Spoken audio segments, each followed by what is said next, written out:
सम्मानित साथियों, नमो बुद्धाय, जय भीम। हमेशा की भांति एक बार पुनः आपका हार्दिक स्वागत है आज के अम्बेडकर संदेश में।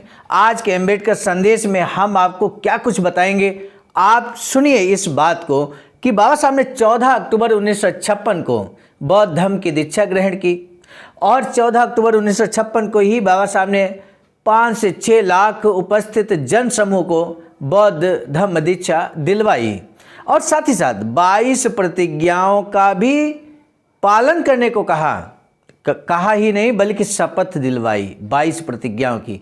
कल के अम्बेडकर संदेश में उन 22 प्रतिज्ञाओं को हमने आपके समक्ष रखा था।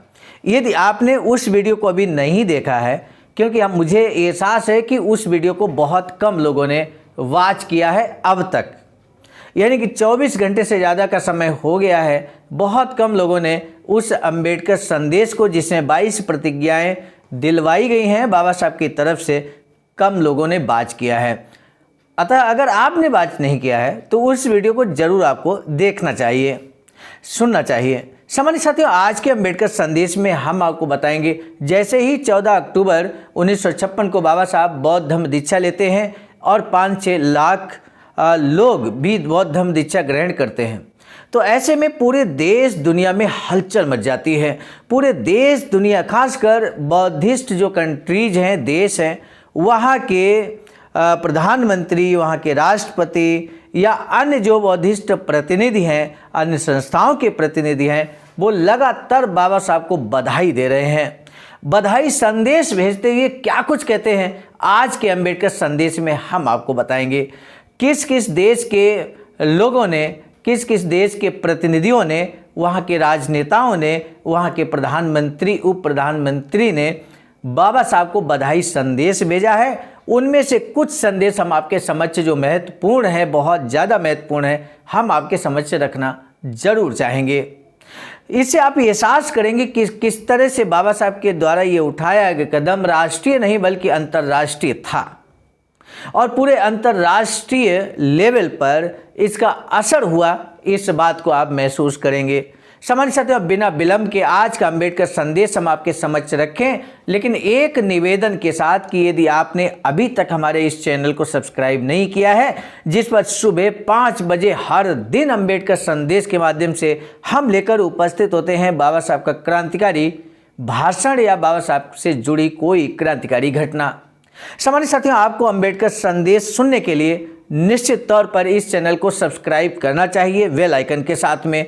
अब बिना विलंब के हम शुरू करेंगे आज का अम्बेडकर संदेश, जिसका विषय है बौद्ध धर्म से ही दुनिया का उद्धार होगा।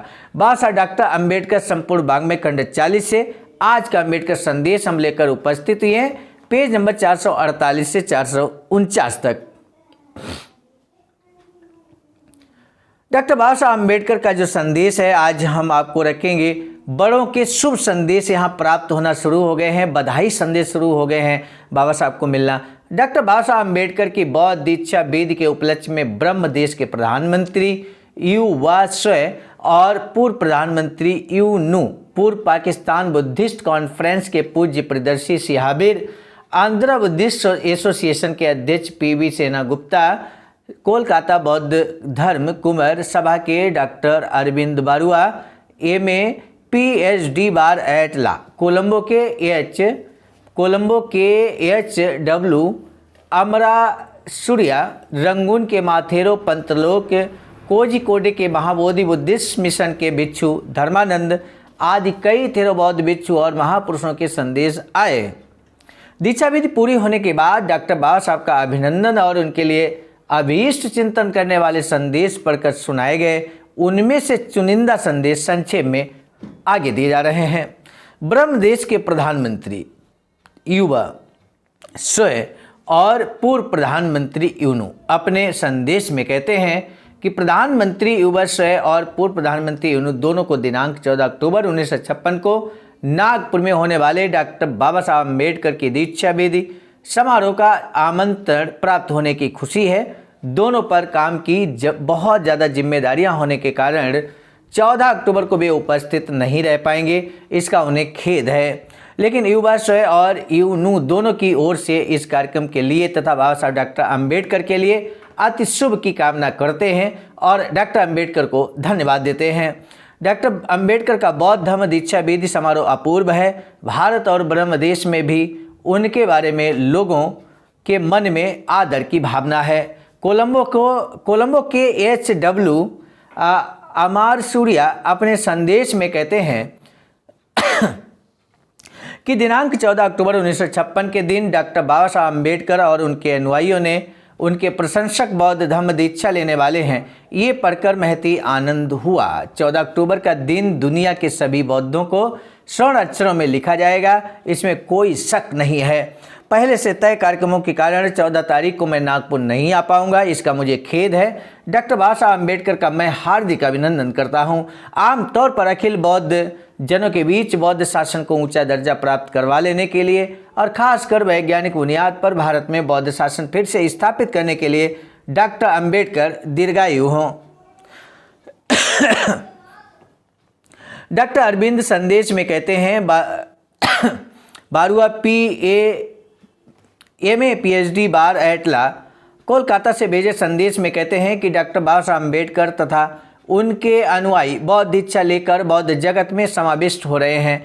मैं उनका मन से स्वागत करता हूं। डॉक्टर बाबा साहब अम्बेडकर ने बौद्ध दीक्षा लेने के बारे में लिया निर्णय युग प्रवर्तक है। उनके बारे में मेरे मन में परम आदर, बौद्ध धर्म को फिर उच्च पद तक ले जाने में तथा आज की धर्म ग्लानि को दूर करने के लिए डॉक्टर बाबा साहब अम्बेडकर जैसे दीप्यमान व्यक्तित्व की दुनिया के बौद्ध जनों के लिए आज बेहद ज़रूरत है। उनके बहुआयामी व्यक्तित्व से तथा उनके ज्ञान से उन्हें दुनिया के बुद्ध शासन का आदर प्राप्त करेंगे, इसका मुझे पूरा यकीन है। मेरी विनती है, ये बात वो कहते हैं कि मेरी विनती है कि वे इस महान कार्य के लिए आगे आएँ।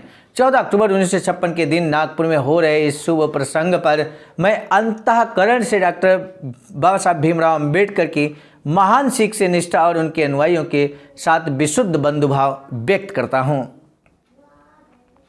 आज का प्रश्न है महत्वपूर्ण प्रश्न, ब्रह्मदेश के प्रधानमंत्री का नाम क्या है?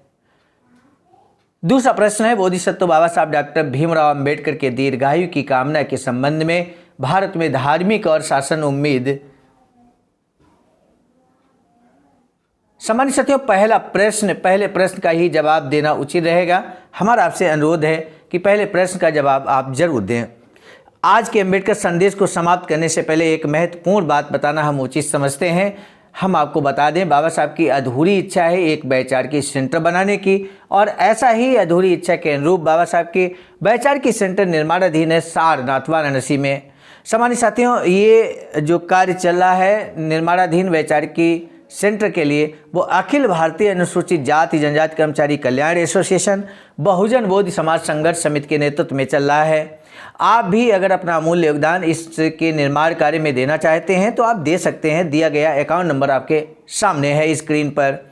आज का अम्बेडकर संदेश हम लेकर उपस्थित हुए थे मिशन नायक बुद्धमित्र मुसाफिर सर, राष्ट्रीय अध्यक्ष आवाजकर नई दिल्ली की प्रेरणा में, और साथ ही साथ संकलन कर्ता क्रम में परम आदरणीय विजय कुमार बौद्ध जी, प्रांतीय कोषाध्यक्ष आवाज का बिहार, प्रस्तुत कर्ता क्रम में मैं स्वयं सर्वजीत आर्या, राष्ट्रीय मीडिया प्रभारी IIT सेल आवाज का नई दिल्ली। मुझे पूरा भरोसा है कि आप इस अम्बेडकर संदेश को जन जन तक पहुंचाने के लिए शेयर जरूर करेंगे। इसी आशा और विश्वास के साथ अब दीजिए इजाज़त। आप सभी को सादर नमो बुद्धाय, जय भीम। लाइक, सब्सक्राइब, कमेंट जरूर करना प्लीज। यूट्यूब प्ले बटन आ जाए डायमंड प्ले। सामान्य साथियों, यदि आप हमारे इस चैनल आवाज़ का ऑफिशियल, जिस पर नियमित सुबह 5 बजे डॉक्टर अम्बेडकर संदेश आपको मिलता है, आप हमारे इस चैनल को सपोर्ट करना चाहते हैं तो हमारा आपसे निवेदन है कि आप हमारे इस चैनल को सब्सक्राइब कर लें, वीडियो को शेयर, लाइक, कमेंट जरूर करें।